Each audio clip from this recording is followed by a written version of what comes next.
Everything is at stake.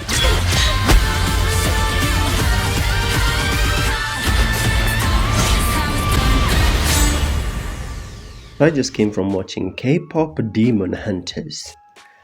First of all, I was not looking to review this film simply because, well, it's an animation.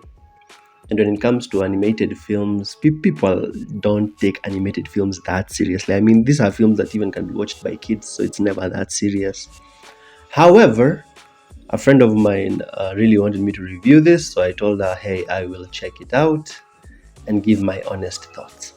Premise of this film, if you don't know what a K-pop Demon Hunters is, the premise is that when K-pop superstars Rumi, Mira, and Zoe aren't selling out stadiums or topping the Billboard charts, they are moonlighting as demon hunters to protect their fans from ever-present supernatural danger. Now, let's just get the obvious out of the way. This movie has a lot of music. They are all pretty good songs. In fact, the song Golden in this movie it has been covered by so many artists. Jesus Christ. You cannot escape it on the internet. You are online like me often. You must have seen at least one or two artists cover the song Golden, which is pretty good. But the music aside, I think what I really liked about this film was the character work is so in-depth. And not just for the the K-pop superstars, the protagonists, not just them, but also for the villains. The villains also have their own insane backstory. One specific villain has like his own insane backstory, which has a lot of depth to it. And a core theme of this film is shame. Shame, which is how two core characters in this film, their entire lives revolve around shame and how shame has been used to forge their life decisions. Another core theme is being imperfect in a perfect society. The character Rumi, she has a lot of background and a lot of imperfections which she has tried to cover up over the years. And I'm sure you know, K-pop musicians are always depicted as like perfect. Yeah, that's like a bit of like a hidden sort of meaning of this film is that K-pop superstars are always depicted as like super perfect, like beautiful hair, perfect, beautiful voices, perfect skin, right?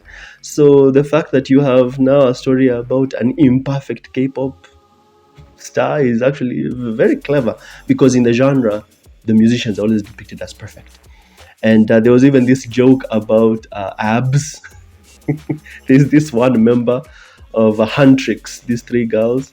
She constantly keeps seeing this demon boy band having one of them having abs, and she's like, "Oh my god, abs!" Should also mention the jokes in this film are quite funny. I didn't expect it to be that funny.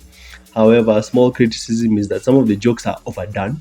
There's this one joke where, for example, Huntrix, the girl group, they'll say something like, "Oh my god, today is not gonna be a stressful day," and then their manager calls them and he's like, "Oh my god, girls, today is going to be a very stressful day." You know that thing where you say one thing and then the opposite happened. That was a bit overdone, but other than that, the jokes were actually funny. There's also a bit of subtext in this movie about how music influences spirituality. It didn't pass me by. I noticed the way the movie hints at how well music is used to influence people spiritually. Like there's this performance near the end of the film, or there's a lyric in the song being performed by the boy band. "You gave me your heart, now I'm here for your soul."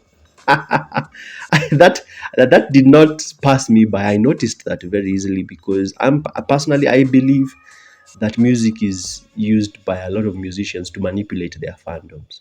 And when I say manipulate, I mean manipulate them spiritually. I do believe that there are some musicians who genuinely believe that they can pull more people to the dark side through their music. And I believe that this movie is genuinely hinting at that. It's not very direct.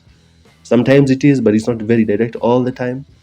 Than that, the most surprising thing was just the intrapersonal and interpersonal conflicts that this movie was doing. Intrapersonal, especially with Rumi and her character, the way she's constantly just debating on how to handle her issues, and then the interpersonal conflicts, how Rumi's behavior affects everyone in the Huntrix group.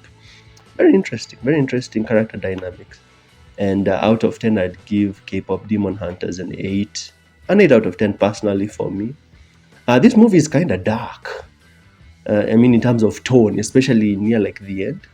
There's like this huge demon battle happening, and I'm like, do these people, in the concert realize that they're watching demon hunters fight demons? If it was like in real life, would people like realize that this is like a battle for their souls happening right now, or would they just think it's some sort of show? Most people would think it's some sort of show, but you as the viewers watching it, like, yeah, these people don't realize that Satan is right there, and our protagonists are like trying to save them. Huh? Anyway, those are just my thoughts about K-pop Demon Hunters. If you watch this film, please make sure to tell me what you thought about it. I was not planning to review it, but a friend of mine, she really wanted me to do like a review, so I said, fine, I'll do a review and tell you what I think. On this screen, I'll leave other reviews I've done for movies of 2025. I'll see you in the next one.